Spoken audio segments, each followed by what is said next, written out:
Hello, everybody, and welcome in to episode 94 of the Dorton and Doetkott podcast.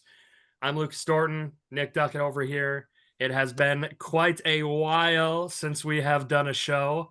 We were going pretty hard and heavy there during the Townball season, and kind of got to the end, and we kind of gave ourselves a little bit of an off season as well too. So Mhm. talked to a few people since then, but 2025, it's a new year, hitting the ground running, excited to go.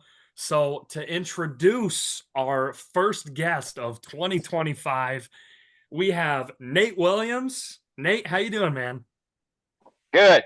And thank you guys for having me on. I know we met 3 months ago, so it's Mhm. it's been in the works, but I'm glad to be on.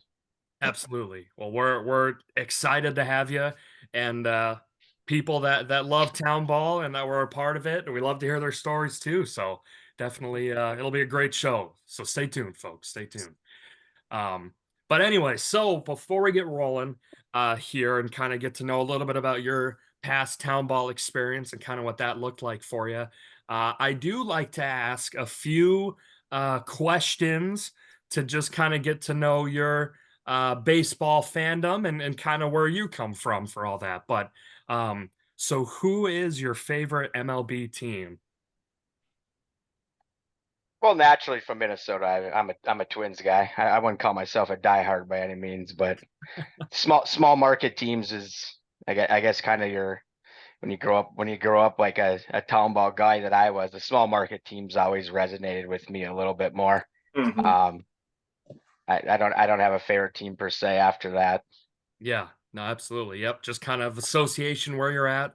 From Colorado, I'm a Rockies fan, unfortunately. So I suffer in the pain with you too. Uh, Never ends. it never ends It's and not. probably never will. But you know what? We'll keep signing up for it every year and embrace the hurt. Embrace the hurt. Mhm. It's a good time. Awesome. That's cool. So who of from the Twins, who is your all-time favorite Minnesota Twins player and why, if you have one? Doug Minkiewicz. Okay. Cabbage. I Remember think him, but that's a first for us. I don't think we've had Minkiewicz before. he's No. always a fan of mine. No batting gloves. I always appreciate that. Yeah. Tons of pine tar everywhere. Always dirty. Great defensively.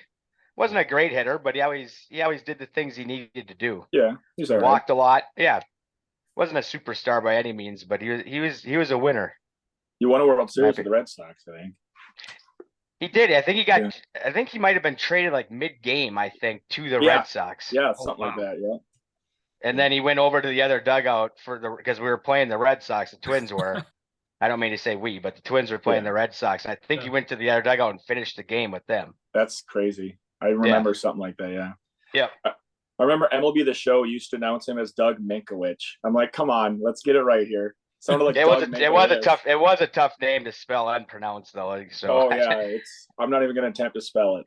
I think I saw that. I don't know if you guys watched that Netflix special on the Boston Red Sox that came out a couple months ago. I think that was the Minkiewicz thing was on there. Hmm. Okay. I'll I'll have have to to give that a check that look. out. It was when they traded Nomar Garcia Okay. Parra and Minkiewicz came over. Yep. Well, Mankiewicz, I don't know if he still is, but he was a coach of one of our minor league teams, I think, not too long ago. I think you're correct. Yeah. Doug Mankiewicz. There we go. Well, I like that. That's a good answer. Something different. Usually we get the Joe Mauers, the Johan Santanas, which, hey, great players and definitely deserving. But Doug Minkiewicz, I like that. I like that. Okay, next one for you. Who is your favorite all-time non-Minnesota Twin? So maybe they played a year or two with the Twins, but they're kind of predominantly known for having played most of their career somewhere else, if you have one. That's tougher. Yeah. Yeah. Get you thinking a little bit. Get you thinking a little Does. bit. Um, Or maybe you have a few people that come to mind. besides Minkiewicz, I was always a Torrey Hunter guy. Okay. Now I don't know if we appreciated him enough. But I know Right. when we have Buxton now, who everyone wants to compare, but that guy he can't stay on the field. And Hunter never missed games. Sure. He would run into the wall 50 miles per hour, ankle injuries, chest injuries. The guy always played. And then when he left, you kind of heard when he left that locker room wasn't ever the same. Yeah. So I always kind of appreciated him more after he left. Yeah. Right. Yeah, one of those things you didn't realize you'd miss until they weren't there anymore. And you're like, man. Yeah, I mean, forever he was like a 200, 220 hitter, hit some home runs. And he had a few years there where he was 250, 260, around 30 home runs, I would say. And obviously great defensively always. Right. But yeah, he's one of those guys that you appreciated more after he was gone. Yeah. I was really glad when we brought him back for like that one season or whatever, when he was like, I don't know, upper 30s. But yeah, when I was growing up, like those were the first Twins teams I was watching, was the Minkavich and the Hunter twins. And I loved me some Torrey Hunter as a kid. Very fun teams. Played the right way. Yeah, I love those teams. Yep, definitely. And then the last one for you, might have to think a little bit harder than the first two. Maybe not, or maybe your first answer could very well be this answer too in some regards. But who is your all-time favorite Twin or player that it won't be a Hall of Famer, maybe won like no awards, but someone that like you just really appreciated? Like we've gotten, I don't know, who have we gotten before? Like I don't even remember, but there's been some pretty out of obscure, out of like nowhere just ones. someone who you would only really appreciate. Well, the guy that comes to mind right away, I know, and he was actually maybe more annoying after he left, was Nick Punto. Nick Punto. Oh, frick. Yeah, and he's a guy. I don't know, when he was here, he was just like whatever. He played second, he played some short, he played third. Yeah. I'm sure there's a couple of games where he played the elf. He kind of just played wherever. Yeah. But the sliding into first base thing was fun when he was here. Then when he left, it was like, why was that guy sliding into first base all the time? Yeah. Aren't you taught that at a young age that actually slows you down? Right. But I don't know. I always appreciate him. Switch hitter. He never had any power, but again, a guy that you could rely on, do the right thing, played great defense. I know he did get talked about, like he was annoying after he left here, but he was that guy that won a World Series after he left with the Cardinals. Cardinals, yes. Yeah. He's that guy that you love to play with and hate to play against. Yeah. Yes. Like that Patrick Beverly. Yes. Exactly like Patrick Beverly. Yeah. That's a good one. Yeah. That's That's identical, actually. Yes. Awesome. Cool. Well, I like it. That's cool. I like to, I just like to chat. Everyone's answers are a little bit different, and I think that's what makes sports unique. I think if everyone had the same answers for stuff, the world would be a pretty boring place. So that's pretty cool. That's pretty cool. But awesome. So now for the main reason why we're on the show, chat some Minnesota Townball and get to know your background a little bit. So I know you kind of mentioned to me before you're not really playing these days or around any certain team, but talk to me about the past. Who all were you involved in your past playing days? So I started in 01. I know I'm old. No. And I played for Orthopedic Sports Center, which was a St. Cloud team. Okay. I think I played maybe 6 or 7 years. 07 or 08 was the last year. And as you have it, OSC ended up winning the state title in 09, I believe. Oh. Right after I was done. I was at most of the games, but I had moved. I had lived in the cities, and it was one of those things I'm sure you guys have heard 1,000 times. The drive just got to be too much during the week, and I wasn't good enough just to play once a week on the weekend, to be honest with you. So Sure. it was time to hang up the cleats. But I was always around still on the weekends. One of the best teams ever put together, because our draft picks ended up being really good that year too. Yeah. So one of the better teams that you could in Class C anyways, probably of the last 20 years, I would say. And Lucas probably doesn't know this, but you guys actually won that in Arlington in 09. And I believe St. Cloud Ortho beat Arlington, I think, in like the second or third round. I want to say 2-0. That's the last time Arlington was really, really good. Yeah, I don't remember the exact run, but I think we definitely played a couple games in Arlington. The state title game was in Belle Plaine, I believe. Okay. And they beat Hanska in the Hanska. yeah, Okay. in the championship. But yeah, they had drafted David Dominski from Sartell, who I believe is Mm. still playing, Yeah. Wow. the lefty, and that was it. He was just out of college, I believe, and he was very, very good. Very good. Wow. That's cool. So Yeah, that what was a good team. I don't think yeah, you go guys ahead. might. Sorry, if I remember correctly. I mean, they barely allowed to run the whole freaking tournament. It was Yeah, it impressive. was him and then Scott Geiger, who was a legend in like the Victory League. He grew up in he played for Buckman, and The he won Billy a title. Goats. Yep, he won a title with them, and then he moved into the St. Cloud area and came over to play with Orthopedic. And yeah, I think he was the NCC Player of the Year in college, Hmm. like just an absolute stud of a baseball player. Great guy too. But yeah, him and Dominski flipped. They switched like every other game, I think, for the first 4 games. You're right. I don't know. They allowed maybe 2 or 3 runs, Right? Yeah. I think, in the first 4 games. Man, Don't talk quote me on that, but yeah, both of those guys pitched very well. Yeah, that's cool. That's cool. Yeah, I appreciate dominant pitching is something that I really appreciate, and not to make this a sob story for my Colorado Rockies, but I have not had many years of that, being able to watch that, if ever, really, in my lifetime. So really, when a Well, team just gets on their horse and rides them, or in this instance, having two people bounce back and forth, and you're going to get an elite start every time, has got to be pretty fun to watch. yeah, it was awesome. But and the Rockies thing, the problem is what pitcher is going to want to go there? Exactly. Yeah. Yep.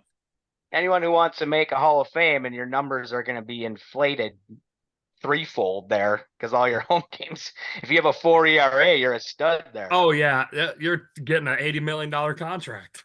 Correct. So Yeah. I don't. It's going to be tough for them. I know that one run they had. What was that in the? Was Oh, that in the early 07. two? Is that yeah? 07. Yep. Yeah, Yep. Matt. Is that like Matt Holiday and those guys, right? Yep. Yes. What should have been Matt Holiday's MVP year, and what should have been Troy Tulowitzki's Rookie of the Year, led by Jeff Francis, was our ace that year. And you had a don't frick. Why can't I think of the other guy? Because Francis was technically the number 2. Well, That that year Aaron he was Cook. our Is ace. it Aaron Cook? Aaron Cook was on the squad. Oh, Yep. jeez. Yep. Yep. Yeah, I had one of my best buddies still to this day. I've actually played with him, with Orthopedic. He actually loved the Rockies. He went to one of those games. He went to one of the, I think, NLCS games. Okay. Gotcha. Drove down with the guy and they scalped tickets and went to one of the games. Yeah. It's awesome. Nice. Yeah. Awesome. Yeah, fun environment. Anyways, we're not here to talk about the Rockies. Talk about your Townball experience. So talk to me a little bit about that '09 team. Obviously, being a season removed from being on that team and then watching them win the title. Obviously, I'm sure we're close friends with a lot of people on that team, and we're nothing but happy and super proud of them. But I'm sure there was a part of you where like that probably had to have been a little tough to see the team that you were on literally a summer ago winning the title. I mean, what was your kind of mindset throughout that whole process when they ended up winning it then? Yeah, it was coming. I mean, we had made a couple of decent runs in the past. Never, I don't think, before we got that kind of core of players, we made a run when I was younger. The first year of Wood Bats was '02, I believe. And the tournament was in St. Cloud in Cold Spring. So some of those guys were still there. And then we had a bunch of guys. This is where I'll ask you guys later about these new rules because I can't follow them, about who's in what division and whatnot. But we had back then we had a radius.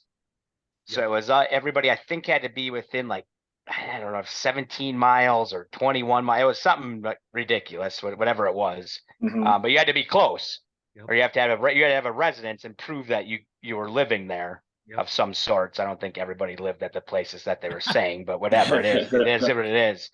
But we had So a couple years that I had played, we had a couple guys move into town. One guy, Drew Van Looy, still plays for the Cold Spring Springers. Hmm. He's in his low 40s. I think he's a year younger than me, maybe 41. And he's been good forever. He moved into town from Milroy or to the area, and he ended up playing. And he was a stud, still is. Geiger, that I mentioned, moved from Buckman, I believe, into whatever, some Sauk Rapids area. So he came on. And then we had third baseman was Chris Ebnett, who had won a title with Holdingford. And that was probably maybe the mid 2000s. I don't know remember what year, but he was in town, so he came over to play. So it was a kind of it's one of those teams that everybody, I don't know if loved, because not everybody was from St. Cloud, but there's a couple guys that knew all those guys of some sorts. Right. Or cross paths with them at some time. But yeah, I was super happy for the guys. Obviously, I still talk to most of those guys. Not as much, obviously, because we're older now. But Yeah. all the guys were tight knit. It was one of those. I know the small town team that it didn't have that kind of feel to it, being a St. Cloud team. But we did the same stuff that you guys do, and hence why we loved going to the Green Isle Arlington tournament every year. Yep. Okay. Stayed in left field for 3, some of us 4 nights. But you guys stay behind the fence? Oh yeah. Really? Yeah. Teams haven't done that in forever. But yeah, it used to be done. Dude, you must have got ate alive by mosquitoes though. They're terrible. It didn't matter how many beers were being consumed. Fires. I think the cops came a couple of times because we had a fire. It got out of control. People were throwing beds, and it became a bonfire of sorts. Oh Lord. But they were always great. The hospitality was always awesome there. Green Isle and Arlington was. We would leave there, and you would mark your calendar the next summer for that weekend because it was also an awesome tournament. They got usually the best teams, the Class C teams.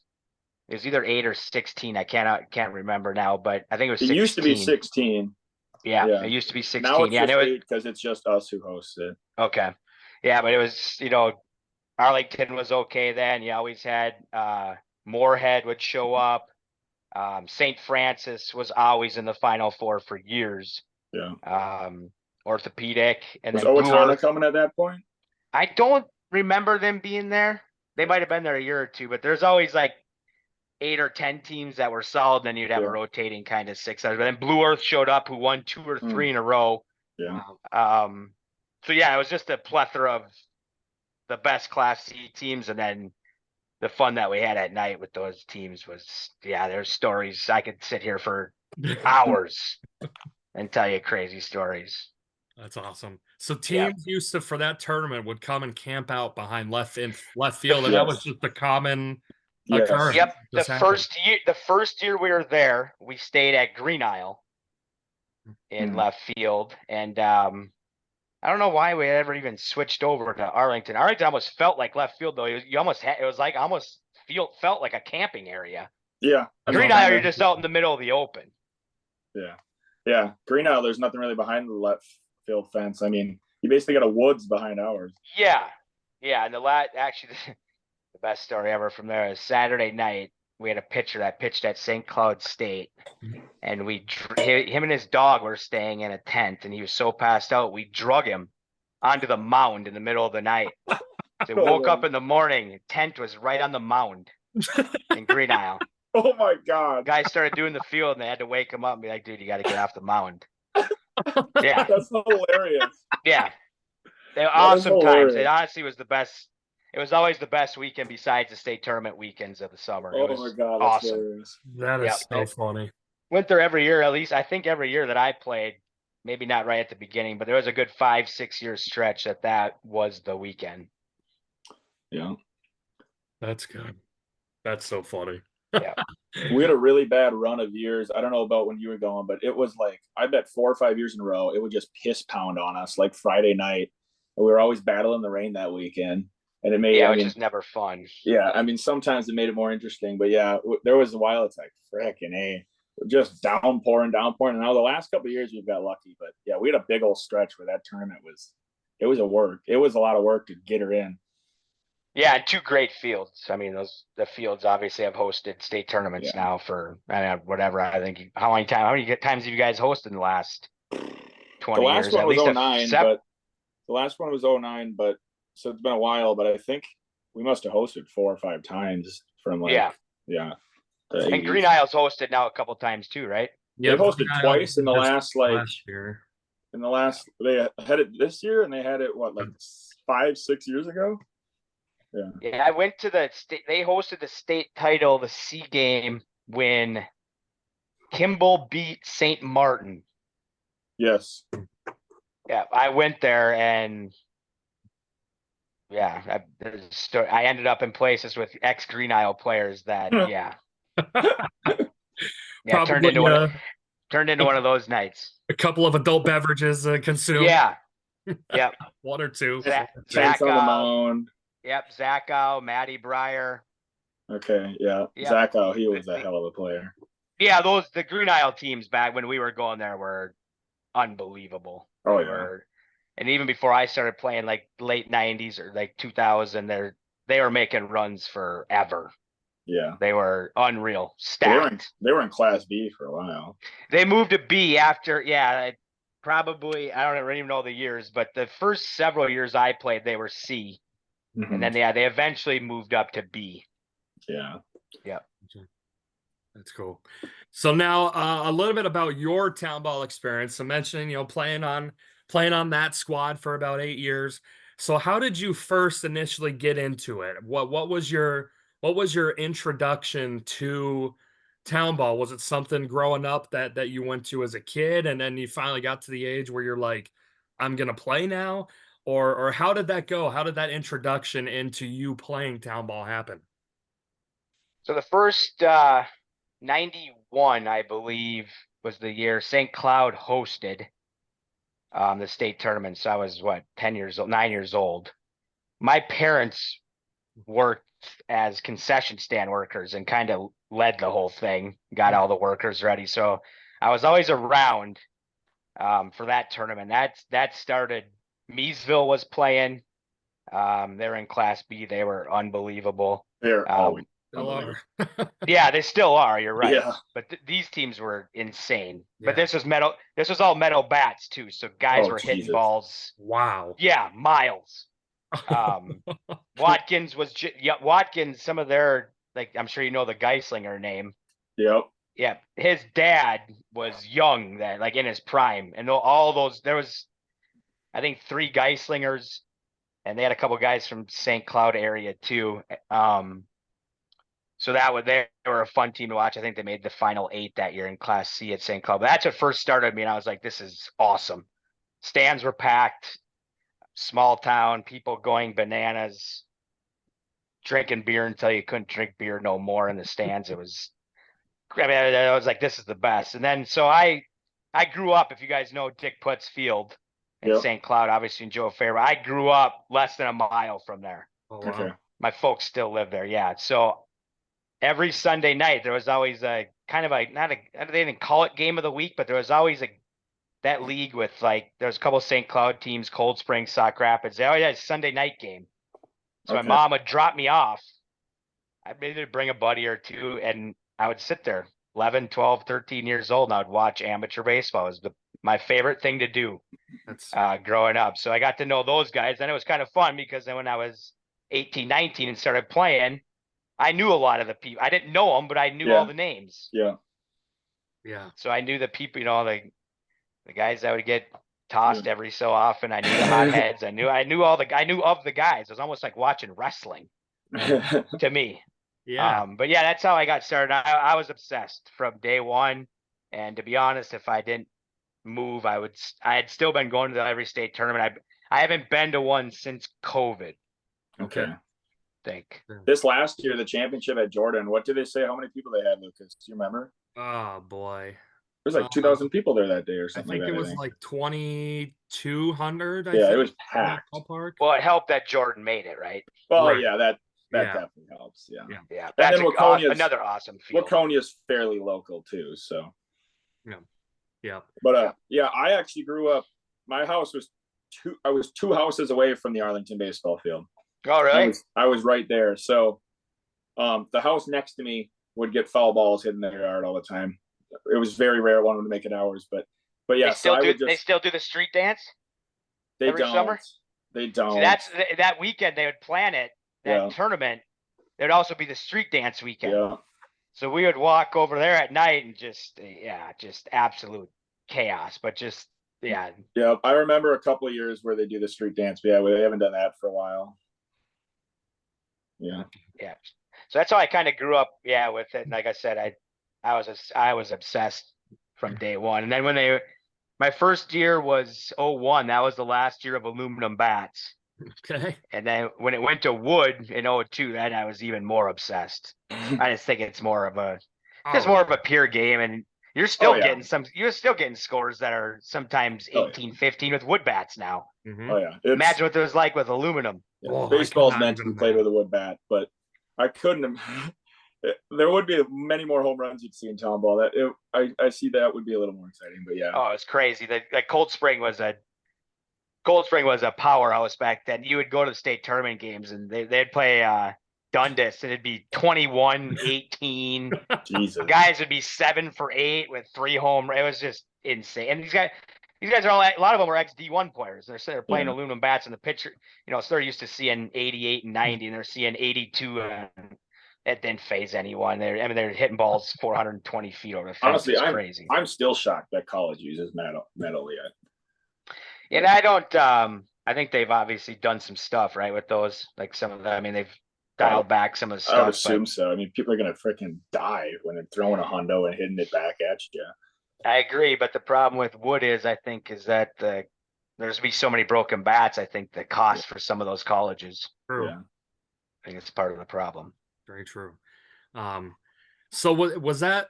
Did you have a moment where you were mentioning for much of your young life leading up to Townball, like actually playing, going to the games, seeing these big name guys ball out, and then once you finally were one of these players on the team, was there kind of a moment where you're like, this is like I'm a part of this now, like almost a surreal, like almost feel like you don't maybe belong there, like, oh, I'm amongst this crowd now? Because I certainly, since I've started, I have had that moment many times. Like, I didn't have there's no town ball in Colorado or anything, and I didn't really have much experience of it before I moved out here.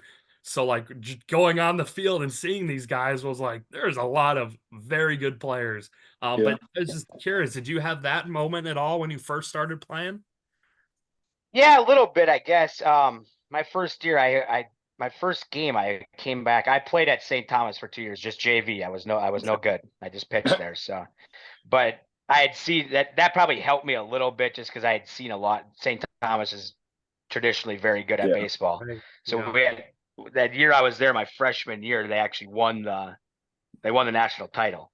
Oh, really? So they had a couple of D1 transfers, a couple of D2 transfer guys, and you got all the good players from the cities. So the wow factor probably wasn't there. It was more like, holy shit, I watched this guy for 8 years hit home run after home run. Now I'm playing third base. He's got an aluminum bat, and I'm playing on the outfield grass because I know what he does. We were playing Richmond. His last name was Dowd, I believe. Dowd. Somebody who watches this may, or John Dowd, I believe. Just a big, enormous, just a country boy. And I seen him play for 10 years growing up, and just hit rockets. And I'm playing third base, which I don't play. We only had 9 or 10 guys there. I don't play third, so I'm sitting there. I'm like, I'm playing the outfield grass. I don't care. I'm not getting hit with this ball. John Dowd. Isn't that like the name they gave the dude who was supposed to be Barry Bonds in video games? You know what I'm talking about, Lucas? Yeah, I do. I'm not sure. I think you could be. I think that's his name. I might be wrong. I don't quote me on that, but I think that was his name. He played for Richmond, I believe. Richmond? Gotcha. Yeah, which is, if you don't know what that is, that's out by Cold Spring. Okay. I knew it was that general direction. Yep. Gotcha. So Yep. did you so I kind of a follow-up question, and it kinda sounds like maybe that is this might be your answer for that too, but did you kinda have like a in sports you hear your like welcome to the league moment type of thing, where like you stepped in and you're like, "Oh wow, this is like I've been watching it as a fan, but now I'm actually on the field experiencing it." Did you have a moment for you, or was it maybe that, moment where you're playing in the outfield grass at third base when Big Country was up ripping them at you? Um, Probably there's a left-hander named Josh Vorpal. He was an All-American at St. Cloud State. I actually bat boyed for one of his high school teams. Oh, wow. So I had known about him and of him for years. And he's a lefty, I'm a lefty, and he was a stud forever. He pitched almost until he was 42. But I faced him for the first time. I'm like, all right, let's see what I got. And it was strike one, strike two, strike three. Good night. Very quick work. Good morning, And I looked man. at him, he looked at me, giggled, walked back to the bench, said, all right, well, he's just a lot better than I am, period.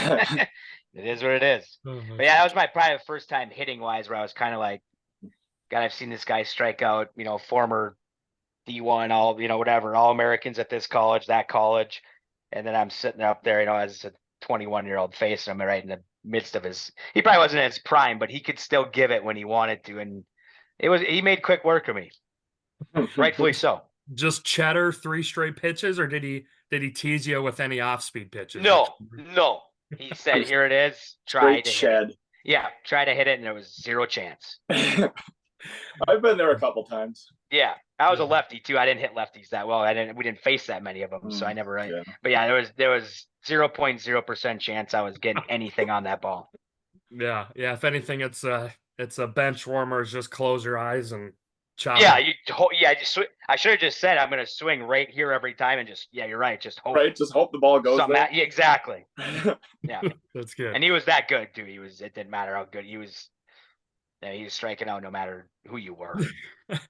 So, you said third base, although that what doesn't sound like it was your primary position. Where did you play? What was your spot on the field? Hold on. I take it you fielded righty though, right? If you were playing third? Yep. Okay. I was gonna say I threw right, yep. So growing up I played mostly second. Okay.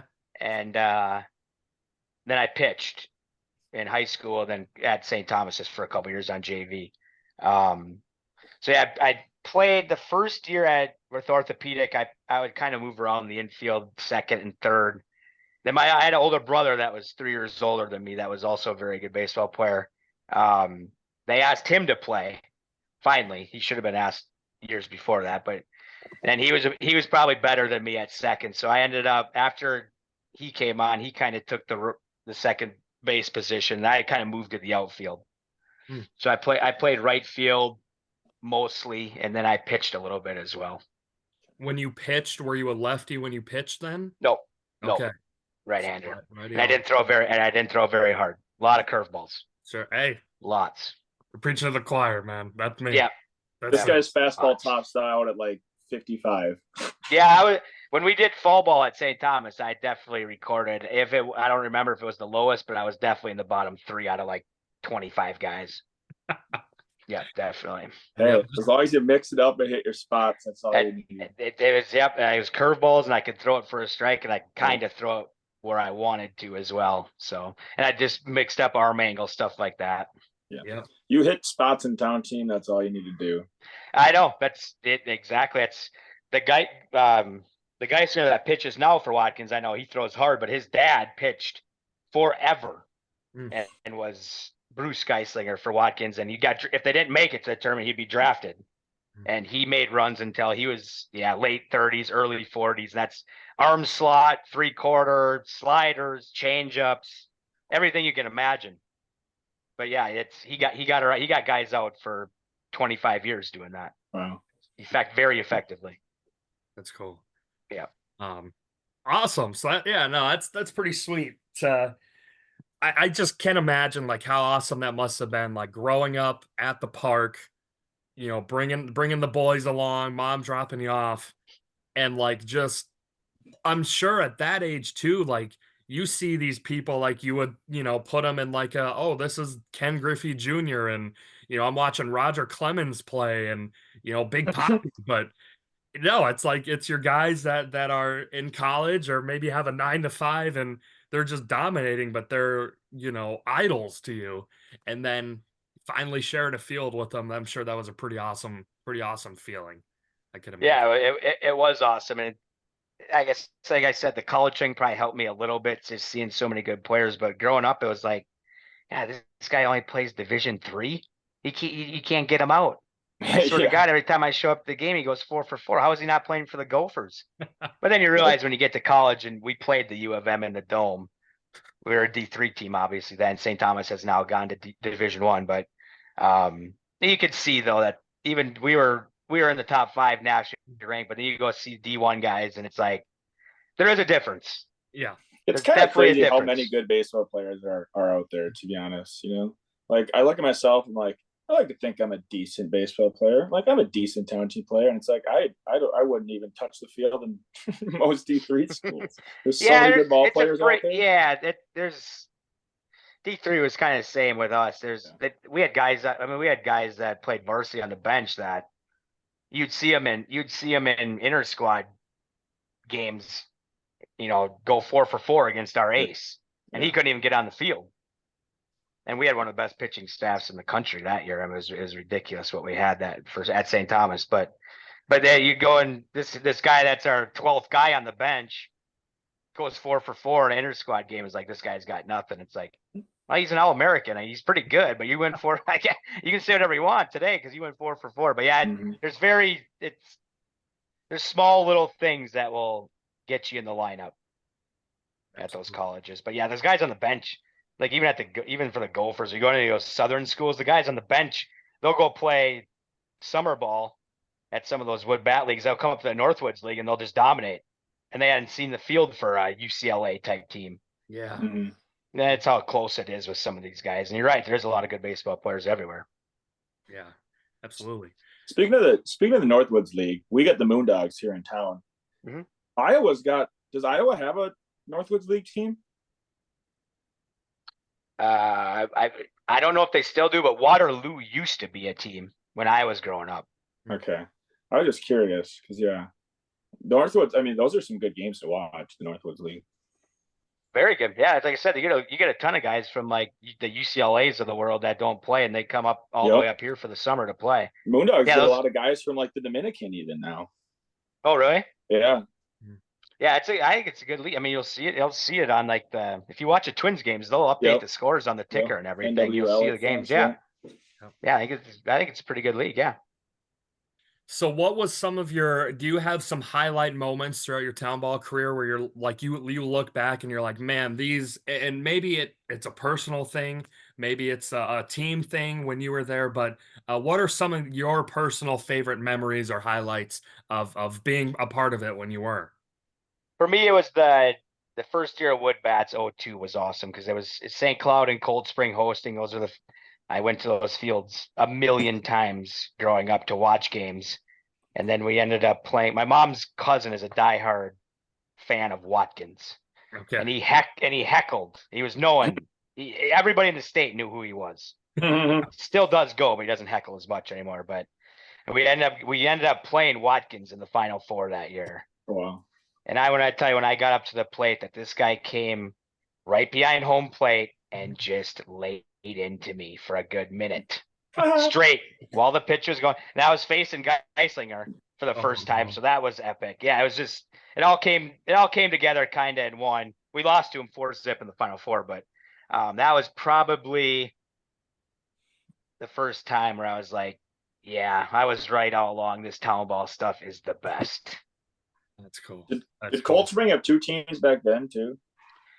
They did, right around I think late 90s, or like right when I started playing. They a bunch of the guys that went to Cold Spring High School around my age formed a second team because the Springers would get a bunch of guys kind of out of towners that were good, and they were always loaded. So a lot of these guys that were pretty good players never really got to see the field. So they started I believe Mike Ficker was a little shortstop my age that his dad ended up being the manager forever. And they're a good little team right away. And now Yeah. they're really good, I think, right? I They still think make runs. I want to say they're Class C and they're pretty good, and then the Springers I think are still B. They're B. Well, at least they were. Now, I don't know what's going on now. Right, It's, I don't know I who's always, who anymore. yeah, I always buy the package now to watch the games because I can't get to them. But the Springers made a good run this year. I think they made it to I think they took third, I believe. Could be. I don't know. That's right. Don't remember exactly. They got a lot of old guys. Their pitcher is the guy that he was throwing 90 something when I was playing. He still throws for him. Yeah, Femright. Zach Femright. Yep. That's crazy. That's crazy. Yep. That's cool. Yep. So it sounded like you maybe had some things you were wondering, some questions for us potentially. Hopefully we can try and answer for you. I guess probably more Nick than myself here on this, but what are some of the things that you were wondering? Well, I know there's even last year you had some rules that like if you had a college, it wasn't like a point system. Yeah. Or if you have a college player, or a current college player, ex-college, everyone's assigned points now. Is this how it's working? Correct. And that's the amount of points you have determines whether you're in C, B, or A. I can't remember what the cutoff is. I want to say it's like 19 or less is C, something like that. And then I want to say like 35 or 19 to 35 is B. It's somewhere around that range. Okay. And so what teams are making, I guess, so that does make sense because I've read some stuff on it, but what teams are kind of making a significant move in Europe? Like what teams? Well, Mare and I believe Waconia are going from Class C to Class A. A? Yeah.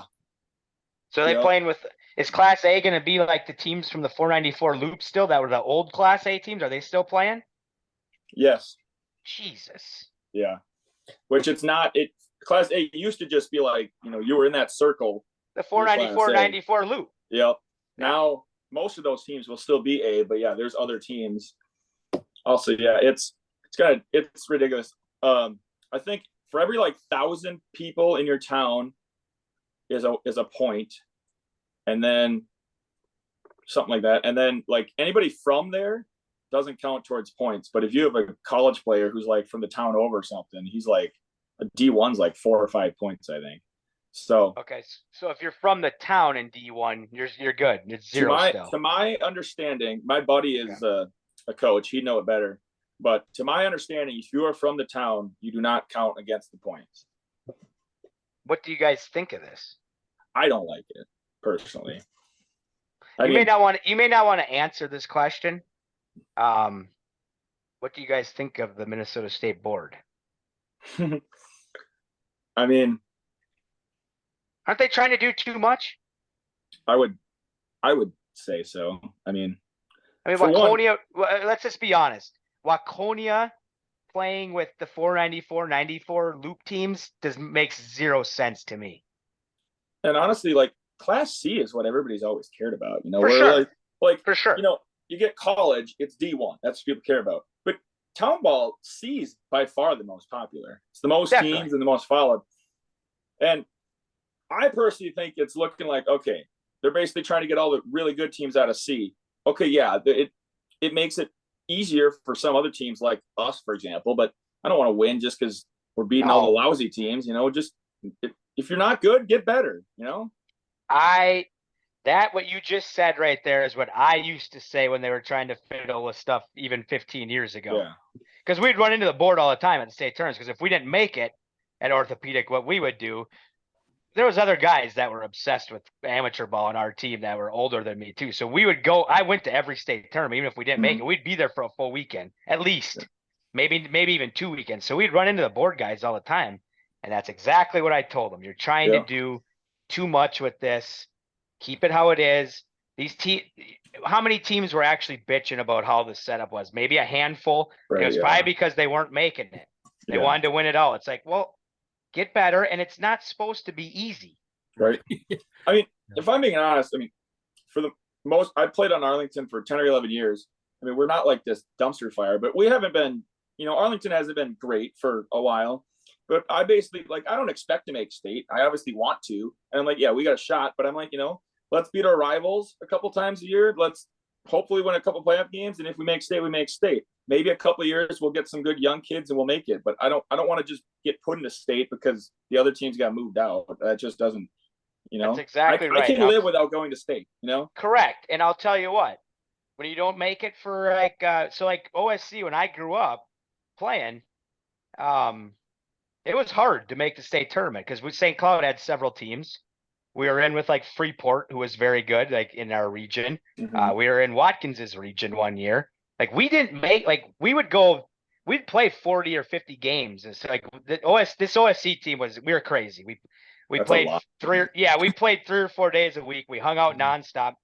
I know we had these guys from kind of out of towners, but they became kind of part of the family very quick. We were all great buddies. So we hung out constantly. We'd play 50 games. There were years I think we would win 30, 35 games and we would miss out on the state tournament.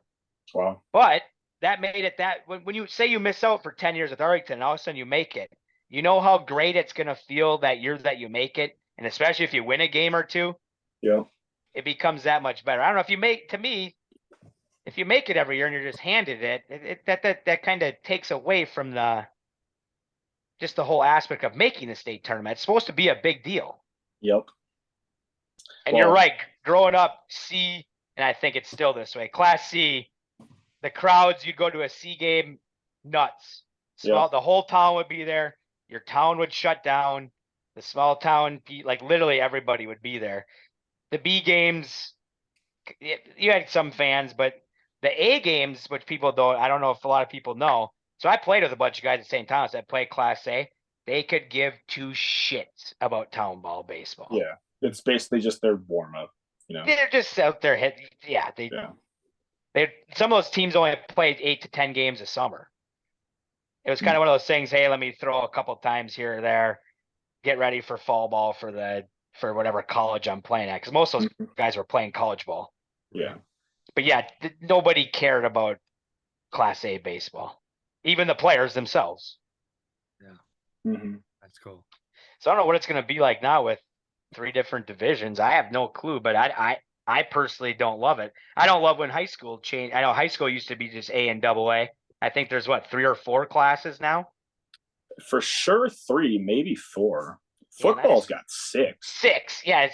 I can't keep track of the stuff anymore, but to me, I know the state board's got a tough, I know it's not an easy job to make everybody happy, but when you just said B and C was the way to go, because it made it tough for you, no matter who you were in Class C, to make it. Even the dominant team sometimes didn't make it. It was like when we were growing up, it's like, oh shit, St. Francis didn't make it. We'd be going nuts. In St. Cloud, if we saw St. Francis, we're like, oh, who'd they lose to? And we'd be checking scores. I mean, it was a big deal. Not just town team. I could go on for hours about how it should not be easy to make the playoffs, and it pissed me off. And like NBA sending 16 teams, it's like that's over 50%. Nobody cares about the regular season. I wonder why. Because they don't even have to try to make the playoffs. That's exactly high school, I don't know how it works in Iowa. Minnesota, as long as I've known, everybody makes the playoffs. No matter what. You could have 0 wins and you make it. It's like, that's just stupid. No, like you got to earn your spot in the playoffs. I've never been a fan, but I don't need to rant about that forever. I totally agree. Yeah. So can you so there's no radius or anything anymore. So like if a guy from there is to my knowledge, there's still a radius. There is. So you can't like get a guy from St. Cloud that's willing to drive to play for Arlington. Correct. I mean, unless he was from the town of Arlington or that's the first team he played for. And then I think sometimes there's like an exception if like the coach is like your, uncle or something like that. I'm not entirely sure, but I think the radius is it's either 30 or 35 miles, but it's the way the crow flies, So like, the closest straight line from point A to point B. Yep. Yeah. So Lucas here, actually, it's kind of crazy. We live in Mankato, and now I was good because I'm from Arlington. I played for Arlington my whole life before I moved, but Lucas, we had to see if he was within range. We're within range, our house, by like 0.4 miles. Yeah. When we were trying to get those guys from out of town, there was a couple of times we'd be like, how can we get a map out? You literally get a map out and be like, how do we get it within the let's move home plate to the pitcher's mound. Yeah, exactly. Yeah. Yeah, live with the neighbors, that are a little bit closer for a month and say that's your Yeah. home address, yeah. See, I didn't even really care about that either. I know like the town ball feel, you like everybody to be from town. I get that. But I didn't even when I was playing, I didn't if somebody wanted to drive from Arlington or from St. Cloud to Arlington and play for Arlington, more power to them. You're going to drive that hour and a half, 28 times, Yeah. whatever, how many games you play and in the playoffs. Hey, I Yeah, think like go ahead. the fan perspective, especially like the older folks, they're going to want to at least like, know the last names and maybe know the Correct. people. I get that. But You're right. unless you're having like, I mean, if you're Arlington, you got 15 guys on your team from who the hell knows where, no Arlington kids. I can see that. But That makes as long sense. as you're not a couple here and there, I don't have an issue with. Well, exactly. But your town's never going to let that. You never let that happen. Yeah. You grab a couple guys though from out of town that want to drive, feel Yeah. free. I always thought that was always my take. Yeah. No, I'm with you on that. absolutely. Yeah, it's a pretty interesting role for sure, but thankful that I do live within the 30 miles of Yield Arlington Ballpark. And I think Arlington's a good like 18 points away from going up to Class D. So I think definitely a Class C for the immediate future. Well, then when we were doing it too, the radius thing always came into play. It mattered how good the player was. Right? If the player wasn't very good, they would just be like, okay, basically let him play. If he was good, they're always like, let's map this out and see if he actually fits. Right. Right. Yeah. Starts to become down to a science with it. Almost. Yes. Yeah. Yeah. So you guys are basically all. If you have that few points, you're pretty much all Arlington. Yes. All Arlington well, guys. We don't have. Most part. I don't think there's a single guy in the team who's played college baseball. That's cool to me though. Like a fall one of our guys, he plays like a fall ball at MSU, but not like actually on the MSU team. And then, yeah, I mean, Lucas is from Colorado, obviously, but for the most part, almost everyone's from Arlington. Yeah. That's awesome. See, I can go both ways. I know some people are purists and just want, you got to be from town. It's like, well, I don't know if you grab a couple guys and especially a lot of these times when you grab guys, like a few dudes on the team knew them already. They're already buddies with them. So it's like you're not just grabbing some complete random guy that's throwing 94 miles an hour off the street. Some of these town teams have a population of like 85. I mean, Correct. what do you expect? And that's what the Sobieski thing, and this is why OSC eventually folded. They won.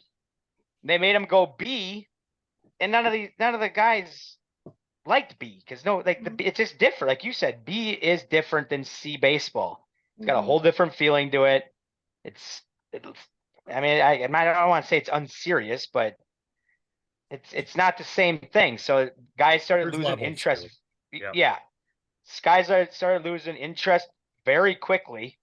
I think they lasted maybe 1 or 2 years after, and then OSC completely folded.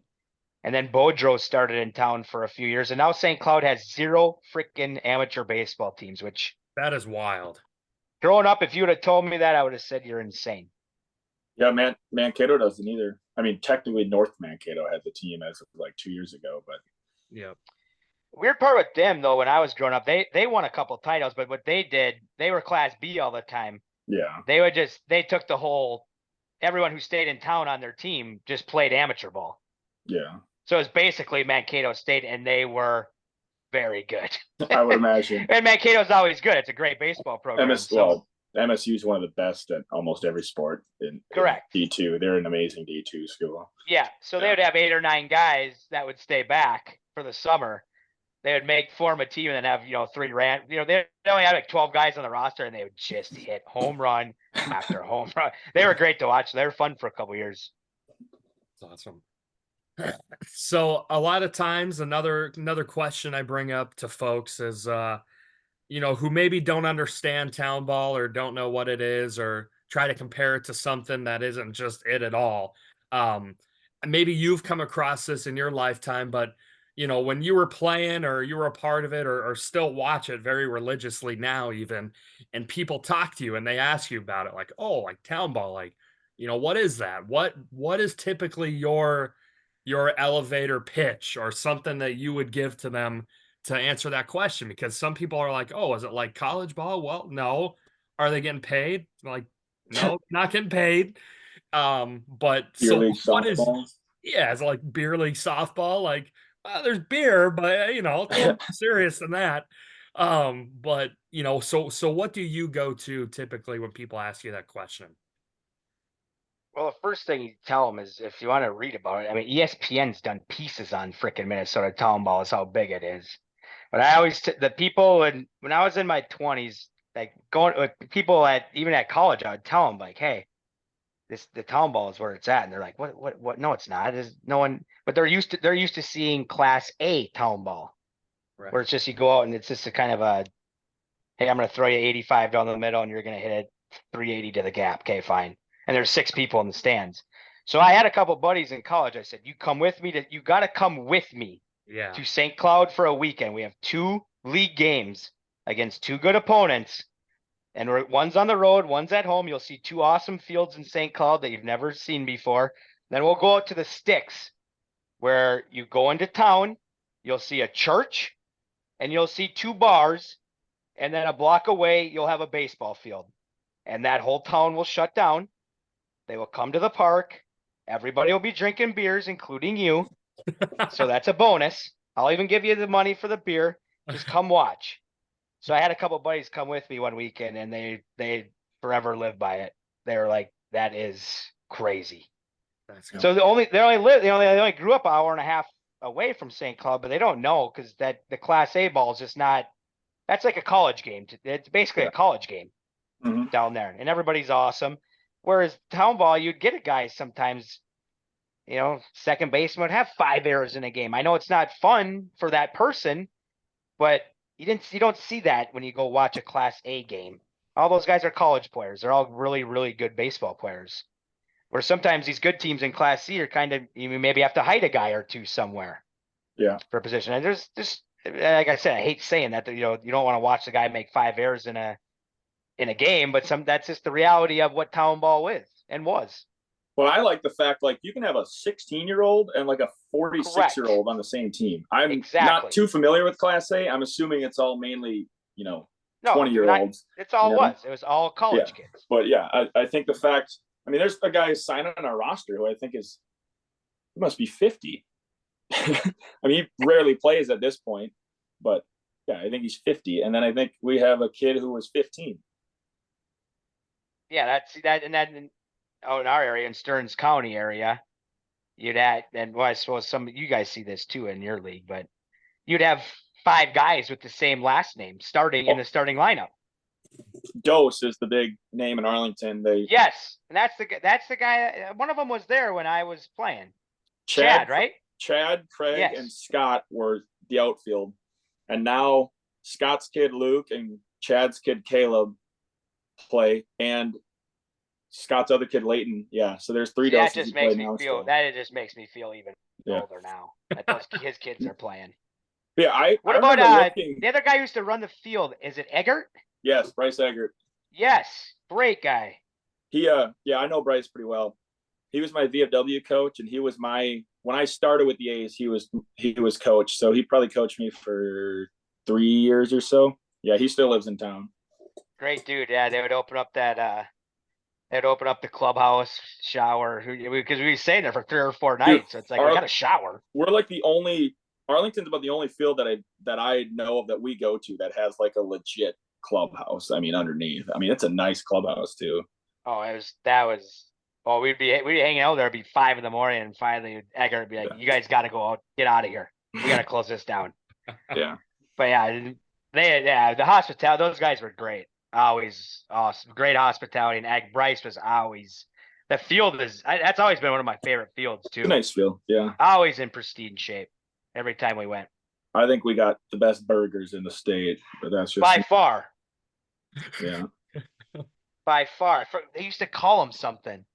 Now we call them. They're probably Bergsey burgers, maybe. Oh God. Now we call them Kurtzy burgers because Gary Kurtzwig, the president of the A's, makes them a lot of times. But yeah, I'm gonna forget somebody that I played with or that I went down there will remind me when we're off here. But They're delish. Oh, they're so good. Good. But the last name thing, it's funny because I remember looking a couple years ago. I want to say it was Bluffton, pretty darn good team, and they made state most years. I think they had 4 last names in their starting 9. Dude, that to me is awesome. They had like 4 of one, like between the whole roster. I think there was 4 of one last name, 4 of another, and like 3 of 2 or 3 others. Then you go to the game as a fan, you try to figure out now that's his dad, that's his uncle, Yeah, that's his brother. Like, yeah, then you're Yeah, figuring out it's a what the cousin. hell. announcer's only got 5 last names to remember, but he's got to remember which one is which. Bluffton is out. Is that in your neck of the woods? I'm not even 100% sure where Bluffton is, to be honest. It's north of us, Okay. but I I'm don't not even, even sure I don't where. even know what league they're in. Yeah, I'm not even The sure where A's, Bluffton right? is. Is it Bluffton A's? Something like that. They've Could been be. like I said, now I've been watching for the past few years. I buy the package online on the Minnesota State website because Mm-hmm. I wasn't able to make it. But it seems like they've made a couple runs, right? Yeah, they're a good team. Yeah. Let's see, Ottertail County along the Leaf River. The population was 210. There we go. See that just brings that's so The great. baseball 210 people. Yeah, it's baseball factory. That's So cool. great. That's awesome. That's But the awesome. best part of those kids will have kids and they'll play. Those kids will like that name will be synonymous with Bluffton for 80 years in baseball sometime. It's crazy. Yeah. Mm-hmm. No, that's so awesome. That's cool. Nice, man. Well, unless we missed anything, Townball wise, on that realm of things, is there anything that we missed that we didn't bring up that you wanted to talk a little bit more about, or touch on, or anything like that to that realm? I don't think so. For the most part, I know things can always be brought up. So thanks for having me on. I could, you guys do this and need somebody, just reach out. I can talk Townball from 1991 until, well, these last few years, obviously, but I watch from afar still. I still pay attention. So Yeah. I still know a lot of the names, but thanks for having me on. I would love to come on again. You guys we need appreciate anybody it. ever? Yes. Yeah, you guys need everybody. I'll definitely pop on with you guys. Where is the state tournament this year? Gaylord, Brownton. Gaylord, Brownton, Hutch. Yep. Oh, your neck of the woods. Yeah, Gaylord's the town over from Arlington. It is. Yep. Yeah. Well, I suppose now. So, are all 3 classes then going to be at at all 3 sites? I believe so. I would guess. God, that's gonna take a while for me to get used to. I'm actually playing for Gaylord this year, so me and Lucas will no longer be teammates. So I will be. I guess my team's technically hosting state this year. So why you switch over? If you don't mind me asking. My best friend is their coach. Is that the one I met? Probably. Yes, it is. Okay. Yes.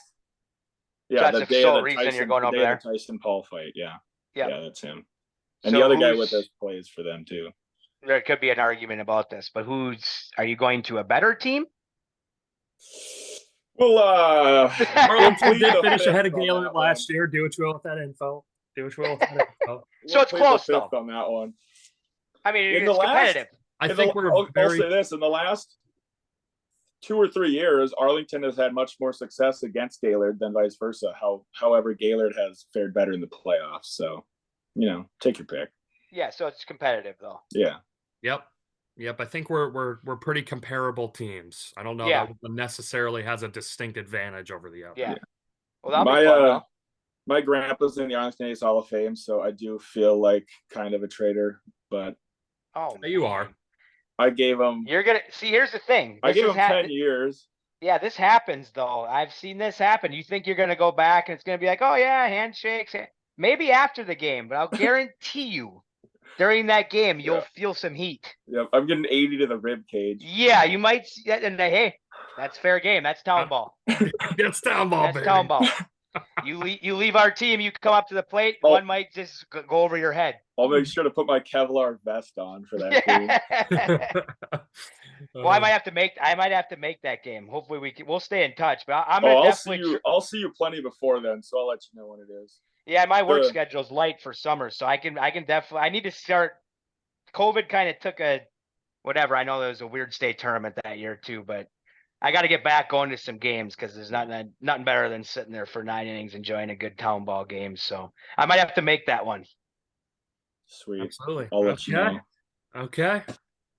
Sounds good. Got another fan there. That's awesome. Sweet Nate. Well, we certainly appreciate you big time coming on, and you have an open invitation whenever you want to hop on and chat some town ball. This was an unbelievable time, and you're a history book. You're a walking history book with town ball. So I think that's pretty cool. So Love it. What do you guys post the? Do you guys post these on like Twitter and everything? yep, yeah. So we'll put them on Twitter. Okay. We'll at you and get you to get folks more populated. Put it on Facebook and everything too. But Yeah, it's on YouTube. yeah, Okay, because I have guys I guarantee when I said this thing, they're like, well, we're just gonna start watching this show regularly. great. Sweet. Yeah, Yeah. get some new faces on. I love it. I love it. Perfect. Well, thanks again, guys. And yeah, anytime you need a voice or an extra guy, more than willing to. Absolutely. Sweet. Yeah, Well, we anyways, appreciate it, man. anyways, Not a folks, as for Nick and I, and for Nate as well, until next time, we are out.